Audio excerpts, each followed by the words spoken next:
Hey guys, welcome back to my channel. Today I'm going to be doing August beauty favorites, get ready with me style. I've really been going for a more minimal look for day to day, trying to wear a little bit less product while I have a few active breakouts and just overall trying to get my skin to look, as natural as possible while still getting some coverage and just not going like too over the top with the coverage so that the texture and all of that isn't like brought to light. So let's just get into it. I have been thoroughly enjoying the Victoria Beckham and Augustinus Bader Cell Rejuvenating Priming Moisturizer. I just take one pump, that's all you need because it is quite illuminating. Let me zoom you in. So it has a really nice pearl to it, and just to help it spread a little bit further, I mix in some of my face moisturizer. I'm using the one from Eve Lom today, so about 50-50 of each, and then just apply this all over the skin. It leaves you with a really nice soft strobe. Generally, I'm not that crazy about like skincare infused makeup. I don't really notice that much of a difference, but when it's something like a primer that's, the base of your makeup, I like the idea of it. But in terms of improvements in my actual skin, not noticing anything there, but it makes my makeup lay really nice, especially because I still do have some visible texture that we're working with. I love this for every day. It's the Myrick Minimalist Perfecting Complexion Stick. You have just a nice little bullet applicator of a cream foundation product. You can apply this directly to your face and just kind of stripe it on. What I actually really like doing is applying it to my brush. I feel like I just get a little bit more of an even application, and this gives you a really nice soft natural amount of coverage while still giving you control. So if you need to build it up, you can, but with it being a cream, it just lays down so nice and looks really nice and smooth. The coverage, like I said, is very easy to sheer out, so it never looks too intense. I've got a decent amount of redness today, so I'm gonna build it up just a touch more. I'll literally just do a nice light sheer layer all over my entire face. It just goes on really nice and fast, and you don't have to like dedicate a ton of time to application, which I really enjoy. Concealer, I am obsessed with the one from Clé de Peau, the Radiant Retoucher for eyes. The price, I know, is insane, but for me right now, it's quite literally the most perfect concealer shade match I have out of my entire collection. And so it works really well for me in this point of my skin where I have all this visible hyperpigmentation that I really want to be able to essentially perfectly conceal without it looking obvious on my face, because oftentimes every day what I'll do if I'm just going to run errands or something, I'll just slap this Clé de Peau concealer on the spots of my face where I need a little bit of coverage, and that's all I'll wear on my entire face, just this alone. And it's not one of those concealers where like even when I spot conceal with it on a day-to-day basis, I don't see it on my skin. It just blends in so perfectly with the shade of my rest of my face. So I know the price is like super pricey, but for me it is worth it right now because I can utilize the concealer every single day. Now I've also had this for I think like 4 or 5 months. Like it is going on quite some time of having it, and the amount of times I use it to still have product left over, but also the small amount of the product that I need to get the result that I want. Like I'm really liking it right now. I would highly recommend it. I use the shade Ochre, and it truly is one of the best concealers I have found that just kind of blends into my skin undetectably. Doesn't feel heavy, doesn't look too makeup-y. It's been my standby almost every single day. I am loving the Merit bronzer. I use the shade Seine.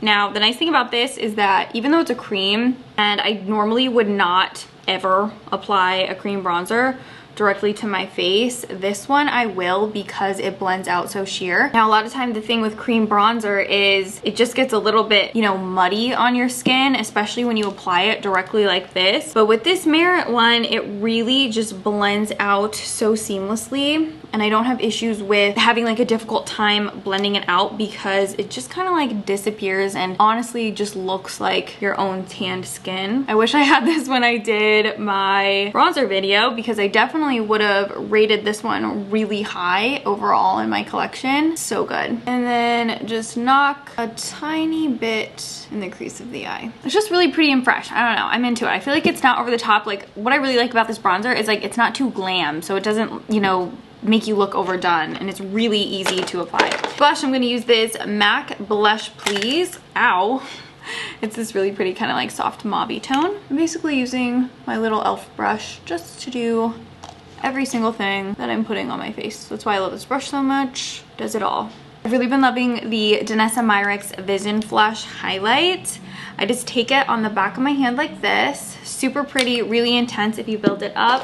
And I'm gonna take a Lawless concealer brush to buff it in, just so I can be a little bit more strategic exactly with where I place it. I just want a little glow on the high points of my face, and this highlight gives me, you know, the glow that I want, but it's not over the top. I am seriously like so missing doing super glowy looks. I'm ready for, you know, to see like where my skin is in a month. So I started taking spironolactone to hopefully get rid of this acne, and I'm hoping that in a month I'll be able to start wearing highlight again. I'm gonna use the Tom Ford Sahara Dusk powder. This is slightly more mattifying than my other powders. So again, really great at disguising the texture on my skin. It just kind of gives me this blurred out effect without completely mattifying me. Like, it's obviously more mattifying than the powders I tend to always go for, but I'm actually pretty into it because it helps kind of soften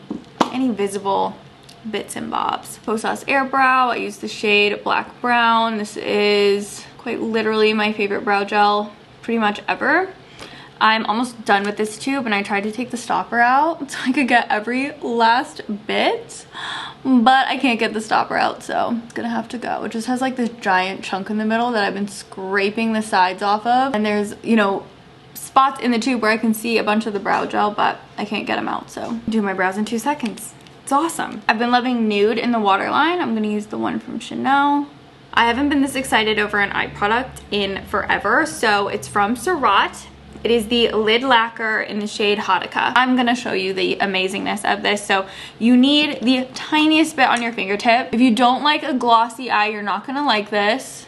It does crease and move around, but I'm okay with that because I kind of like that worn in vibe, and I feel like it just gives the eyes the prettiest ethereal dewy glow. It's almost like you get a dewy eyelid from this product. You just don't want to wear eyeliner when you wear it because it does stay slightly tacky. Now you can put it on top of other eyeshadows as well, but I just love this for every day. I think it just looks a little bit more special, a little bit more glossy, just kind of like this nude lid gloss. And then I'm going to use my Chanel Inimitable mascara. This is the waterproof version because I like how this gives me just soft length, not a ton of volume. It just looks really nice and natural for every day. And it also looks really pretty on the lower lashes. Wherever Walnut, this is from Makeup Forever. And then I've really just been wearing nudes pretty much every day. So my favorite is Slip from Merit, which is a really nice, soft, kind of like beigey nude. And then Dior Beige Oblique, which is a little bit more of a glossy nude. It still has some like pinkiness to it. I just think it's perfect for every day, and it's like the perfect shade match with that Wherever Walnut lip liner. And yeah, this is how I've been doing my makeup pretty much every day, just for like an everyday look, trying to get away with hiding as much hyperpigmentation and active acne as I possibly can without it looking like too full coverage. So I will list and link everything in the description box down below. Thank you so much for watching this video, and I will see you in my next one. Bye!